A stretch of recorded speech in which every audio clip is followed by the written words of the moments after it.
Olá, hoje nós vamos falar sobre dislexia. Você sabe o que é?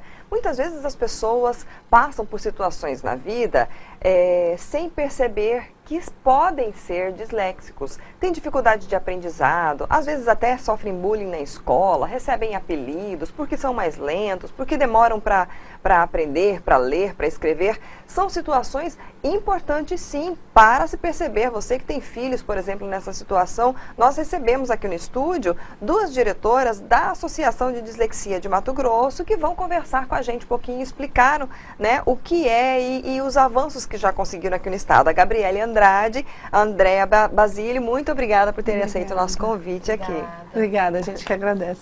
Bom, vamos já começar, eu acho que vamos ser didáticos, né? O que é a dislexia? O conceito de dislexia no Brasil é considerado um distúrbio de aprendizagem de origem neurobiológica, né, da área da linguagem, especificamente em leitura e escrita. O que quer dizer isso? São pessoas que no momento da leitura e da escrita apresentam dificuldades nesse processo. Então o cérebro dessas pessoas tem um funcionamento diferente no momento da produção da leitura e consequentemente já da escrita. aparece quando, desde cedo? Sim. A pessoa disléxica, ela nasce com essa condição, é uma condição humana, então você já nasce assim. E é percebido geralmente no momento da alfabetização, porque essas crianças têm mais dificuldade, elas demoram um pouco mais para serem alfabetizadas, né? Como é que você tem parente ou tem dislexia? Eu tenho dislexia, eu sou disléxica. Como que você descobriu isso? Já foi na infância ou já na idade adulta? Não, infelizmente eu faço parte de uma geração, já estou com 41, eu faço parte de uma geração que foi diagnosticado já, identificado já na vida adulta, né?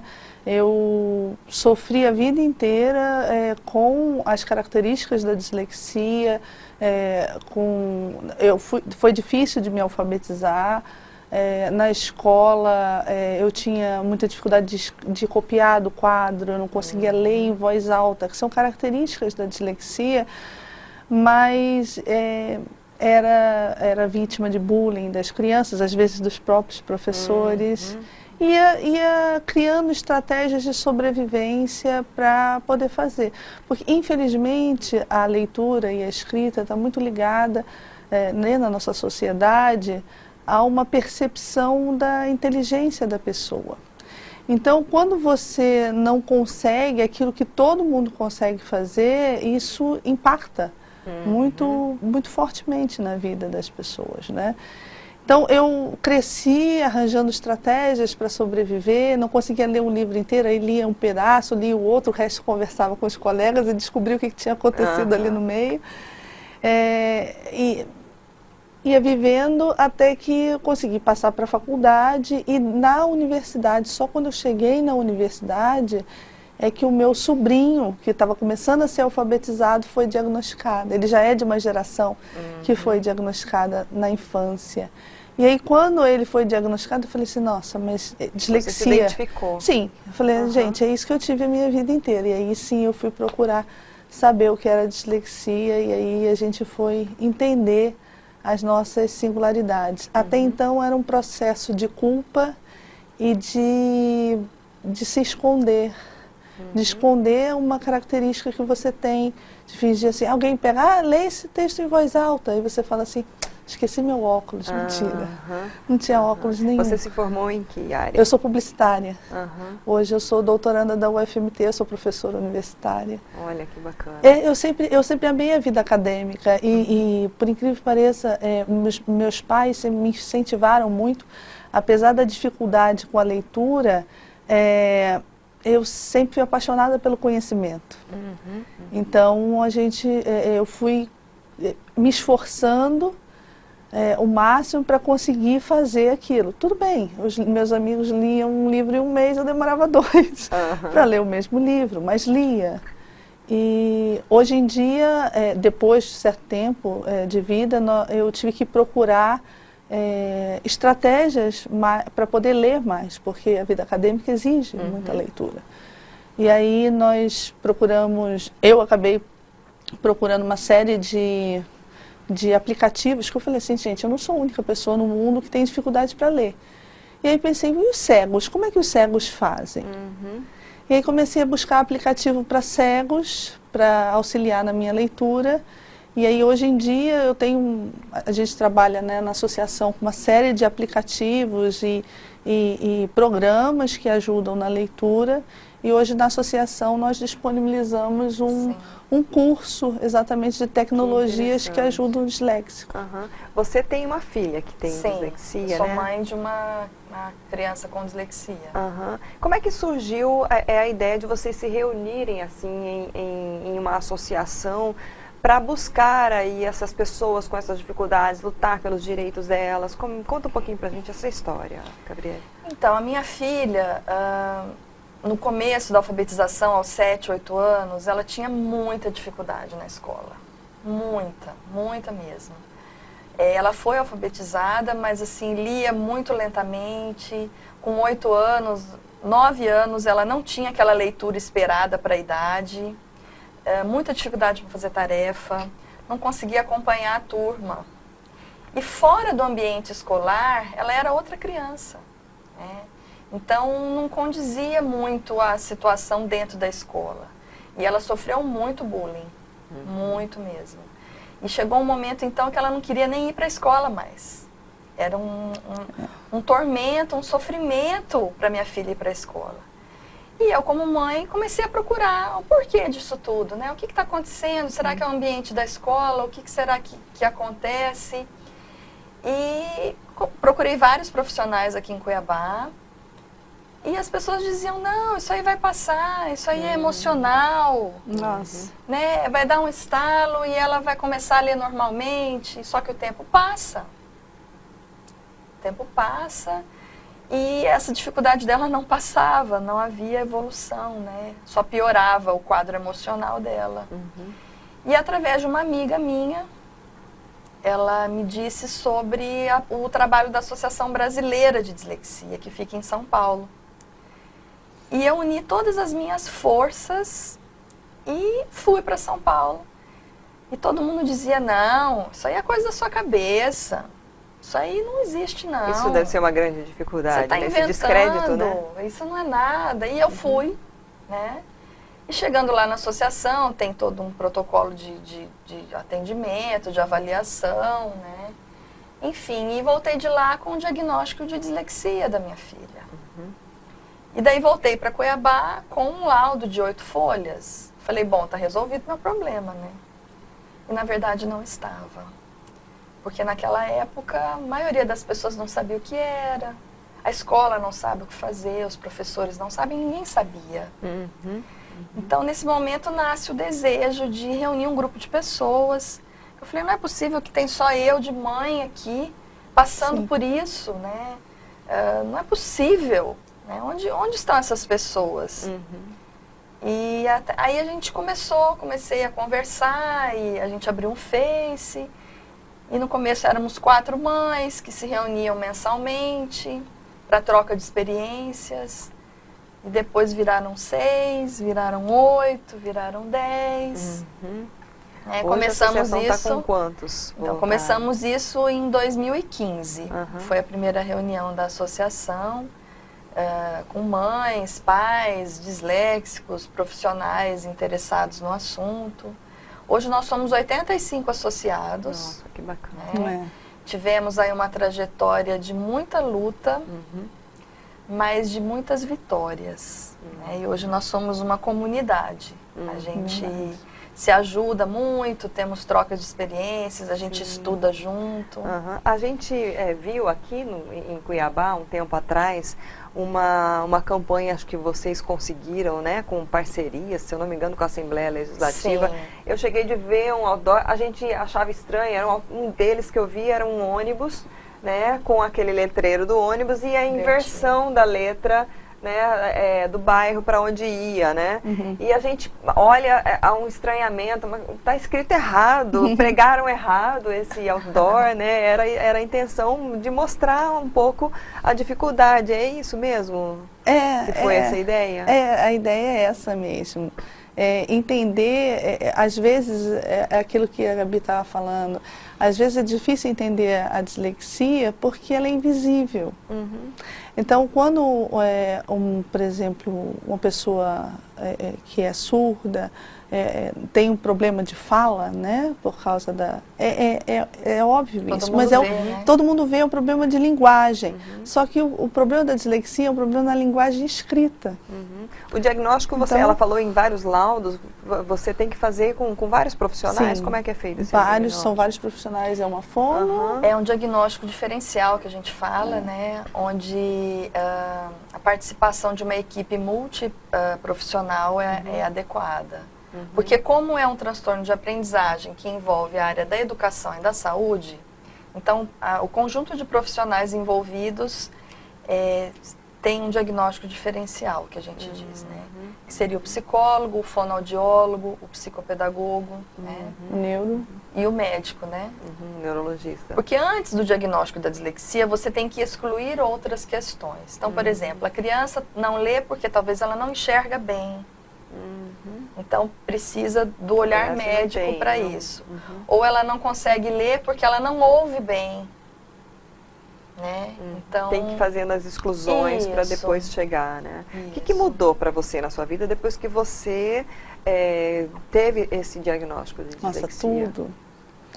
E mesmo adulta, né? A gente fala assim, não, será que pode mudar alguma coisa? Como é que uma pessoa eu só fui descobrir isso aos 39 anos, foi quando eu entrei na associação, como é que uma pessoa de 39 anos não entende porque não consegue ver a hora num relógio de ponteiro? É um conhecer, é um entender a si mesmo e é um perdoar-se. É você falar assim, tá, entendi porque que eu não podia ir ali, porque eu não tinha pernas para ir ali, porque isso faz parte de mim. Né? Então é um trabalho árduo, é se entender como sujeito, se aceitar. E poder se colocar também na sociedade. Porque a partir do momento que você se entende e que você se aceita, você se impõe. Antes disso, você pede desculpas por ser como você é. E entender-se te permite ser quem você é e não pedir mais desculpas a ninguém por isso. Que bonito. Então é uma questão de sobrevivência. Sim. Né? Você falou em vitórias, então o que vocês já conseguiram de conquistas? Né? A gente sabe que aqui no estado já tiveram leis aprovadas, o que já teve assim, que já melhorou um pouco para os disléxicos aqui em Mato Grosso? Bom, aqui no Mato Grosso a gente teve esse movimento muito intenso e muito bonito, né, que é até dito isso em todo o Brasil, onde um grupo de pessoas se organizou e buscou o seu espaço, né? E a gente teve esse espaço cedido e nós fomos vistos dentro da Assembleia Legislativa. Então a Casa de Leis, através do parlamentar, ela nos viu, nos acolheu e a partir daí o nosso trabalho se ampliou, com certeza. Tivemos 3 simpósios, né, que acontecem no primeiro semestre de cada ano. Em 2019 teremos o 4º, né, onde trazemos palestrantes, trazemos a parte técnica para os professores, para os pais, né? Então isso já acontece já há 3 anos. Tivemos uma campanha publicitária também, como você disse, muito grande, onde pudemos mostrar para todos, olha, nós estamos aqui. Foi muito interessante. Né? Nós existimos, né? E também tivemos 3 leis aprovadas aqui no Mato Grosso. Então, um trabalho de pouco mais de 3 anos, tivemos frutos e vamos continuar. Essas leis garantem o quê? Quais são os direitos garantidos por A elas? primeira delas institui a Semana Estadual da Dislexia no estado do Mato Grosso.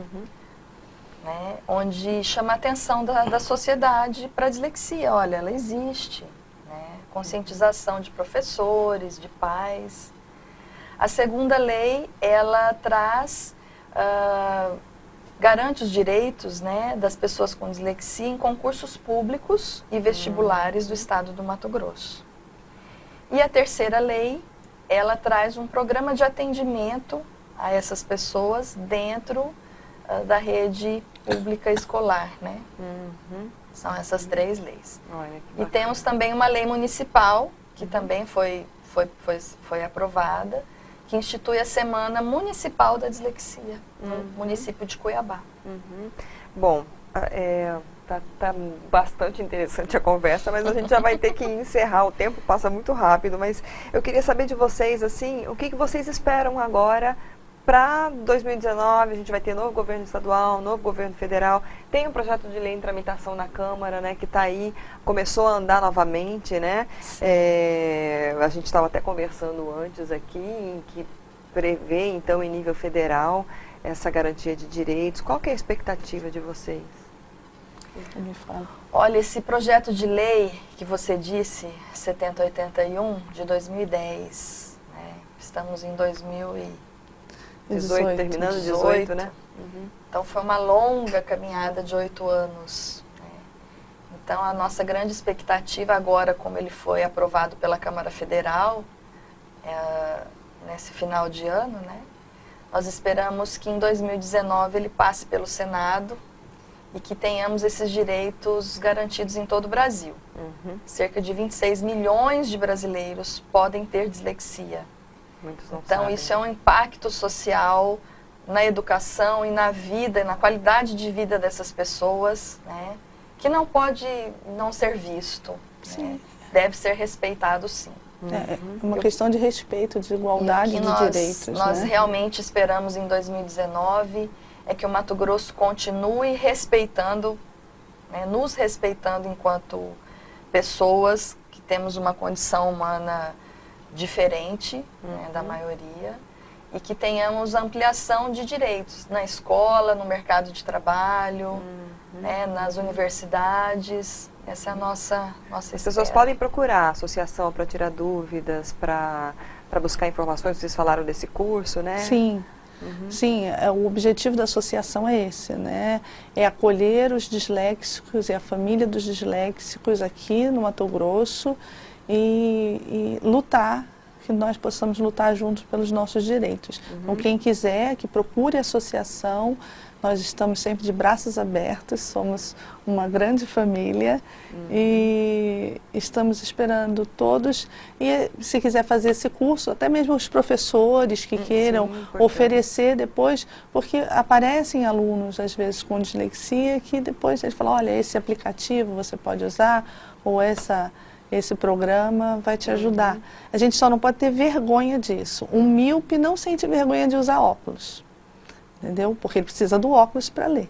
Então, o disléxico também não pode ter vergonha de usar os dispositivos e as tecnologias que existem hoje. Elas são exatamente para te dar igualdade de condições em relação aos outros. E por experiência própria, né, sempre há tempo de buscar se descobrir, né, de repente esse diagnóstico, às vezes a pessoa, viu, gente, ela contou aqui a história dela, então assim, não tenha medo, né, de buscar um diagnóstico e buscar os seus direitos, né? Sim, sim, é importante. E não tem diferença nenhuma. Eu sou professora, a única diferença que tem em relação aos meus colegas é que eu faço as minhas aulas com um pouco mais de antecedência. Eu sou professora de redação publicitária. Então, que bacana, gente. Muito obrigada por vocês terem aceito vir bater esse papo com a gente aqui, contar um pouco a história de vocês. A gente vai deixar na descrição os contatos delas, porque não tem uma sede ainda, né? Vocês até estão batalhando para ter um local, nós né? temos uma sala, uma sede, onde a gente faz atendimentos com agendamento, né? Porque somos todas voluntárias, né? Então, se você solicitar esse atendimento e quiser conversar conosco, a gente recebe com os braços abertos, como a Andréia disse, a gente marca um horário, a gente vai até a nossa sala, conversamos, orientamos, né, pais, enfim. Temos, assim, muita coisa, muita história. Muita história mesmo. Daria pra gente ficar a manhã toda aqui contando histórias, né? Sim. Mas obrigada mesmo. Parabéns pelo trabalho de vocês. Nós agradecemos imensamente essa oportunidade, esse espaço de difusão de informações, né? E espero que em 2019 a gente volte com novidades. Sim, sim, claro. Muito obrigada. Obrigada. Nós conversamos hoje com Gabriele Andrade e Andréia Basílio, diretoras da Associação de Dislexia de Mato Grosso, falando um pouco sobre essa condição, as dificuldades. Há tempo, não importa se você é adulto, mas se você viveu uma vida inteira de dificuldades com aprendizagem, então, de repente, você pode procurar a associação ou se tem parentes. Tá, na descrição a gente coloca aqui os telefones, você tem nas redes sociais, eles estão ali sempre ativos, sempre de olho, né, quando as pessoas comentam ou buscam informação. E fica essa dica para você, vamos compartilhar essa entrevista. Ela fica no nosso canal do YouTube, no site RDTV, no site RD News também. Obrigada pela audiência, até a próxima.